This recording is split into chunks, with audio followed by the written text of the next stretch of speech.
현재 클래리티 법안이라는 게 15일날 상원 심의 예정이다 라고 얘기가 나오게 되면서 리플이 크게 급등하고 있는 거예요. 미국 코인에 해당되는 것이고요.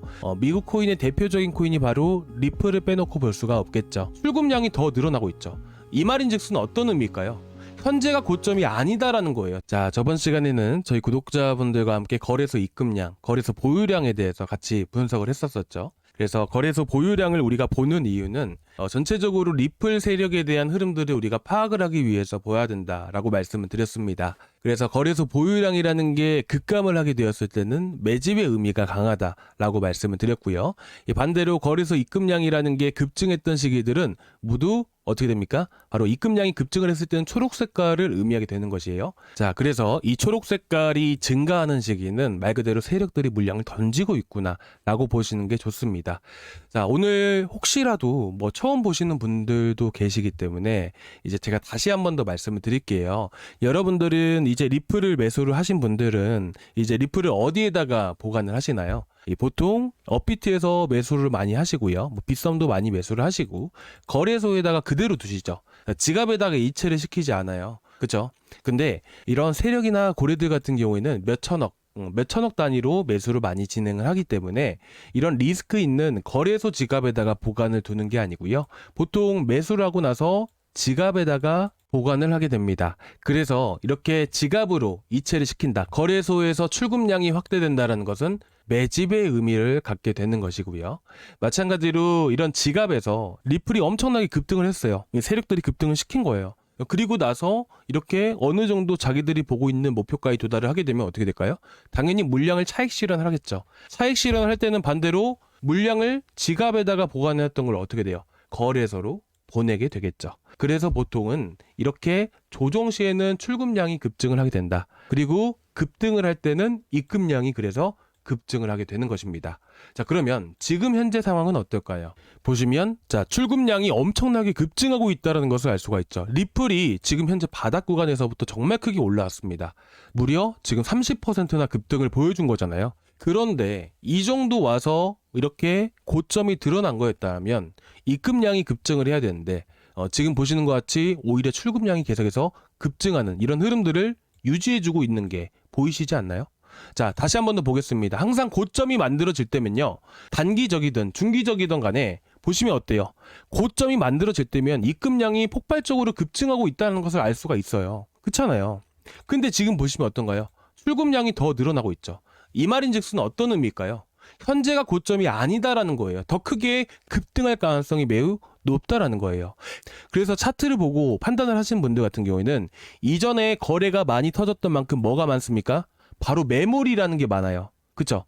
이 매물대가 있고 기술적인 흐름대로 봤을 때는 지금 3,700원에서 3,600원대가 단기적인 저항이 맞다란 말이에요. 그래서 여기서 정리하려고 생각하시는 분들도 꽤나 많으실 거라고 생각을 해요. 근데 아까도 보셨잖아요. 출금량이 압도적으로 많습니다. 그러면 더 크게 올라갈 가능성이 높기 때문에 절대로 이 구간 도달했을 때 정리하시면 안 된다라고 여러분들께 말씀드리고 싶습니다. 자, 그런데다가 과거에도 똑같은 사례가 있는데 그 사례들을 한번 같이 보여드리게 되면요.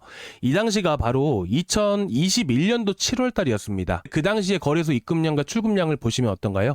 지금이랑 똑같은 흐름들이 만들어지고 있죠. 자, 이 당시에도 바닥에서 정말 많이 크게 올라와 줬습니다. 당시가 2021년도였거든요.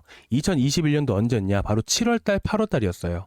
이 당시에도 바닥에서부터 해서 600원대부터 해서 100% 넘게 급등을 보여줬던 시기예요. 당시에 똑같은 흐름들이 만들어졌다는 걸 여러분들께 말씀드리고 싶은 거예요. 당시에도 출금량이 계속해서 지속되게 되면서 강한 급등이 한 차례 나와줬었고요.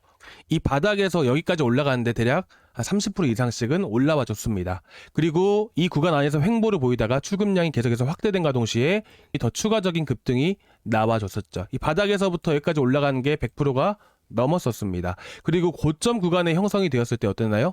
세력들의 물량이 어디로? 거래소로 입금된다라는 것을 확인할 수가 있죠. 자, 여기서 제가 말씀드리고 싶은 부분들은 급등하는 과정 안에서 출금량이 늘어난다는 것은 지속해서 매집을 하고 있다는 의미이기 때문에 현 위치에서 고점이 형성되는 게 아니라 앞으로 더 크게 급등할 가능성이 매우 높다라고 말씀을 드리고 싶은 겁니다. 그래서 지금 4,000원대, 3,800원대가 아니라 더 크게 올라갈 가능성이 높기 때문에 현재 단기적으로 대응을 하려고 하시는 분들은 좀 더 지켜봐 보셨으면 좋겠어요. 결국에는 이전처럼 똑같이 어떻게 됩니까? 이런 고점 구간이 형성될 때 결국에는 이전 2021년도에서도 마찬가지로 고점이 형성된과 동시에 입금량이 늘어났잖아요. 입금량이 늘어날 때 고점이 거의 정확하게 형성이 되었습니다. 이 당시가 다시 한 번 더 찾아오게 되었을 때는 제가 목표가 구독자방에서 정확하게 말씀을 드릴 거고요. 저희 구독자분들 모든 분들이 다 리플을 많이 들고 계십니다. 최근에 제가 항상 강조해서 말씀드린 거 51선 잊지 말자라고 했잖아요. 이 51선에 안착해주게 되면 보통 급등이라는 게 많이 나오게 됩니다. 그래서 제가 얼마 전에도 리플 아직 안 들고 계신 분들은 3,000원짜리에서 51선 돌파하고 안착해줬을 때 그래서 추천을 드렸던 부분들이고, 마찬가지로 최근에 급등했던 봉크 같은 경우도 어떤가요?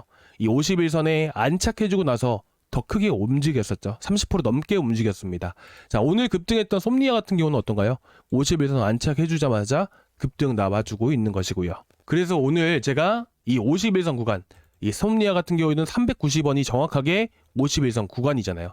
그래서 여러분들께 솜니아를 추천드린 겁니다. 그리고 이 봉크도 마찬가지로 0.01380원이죠.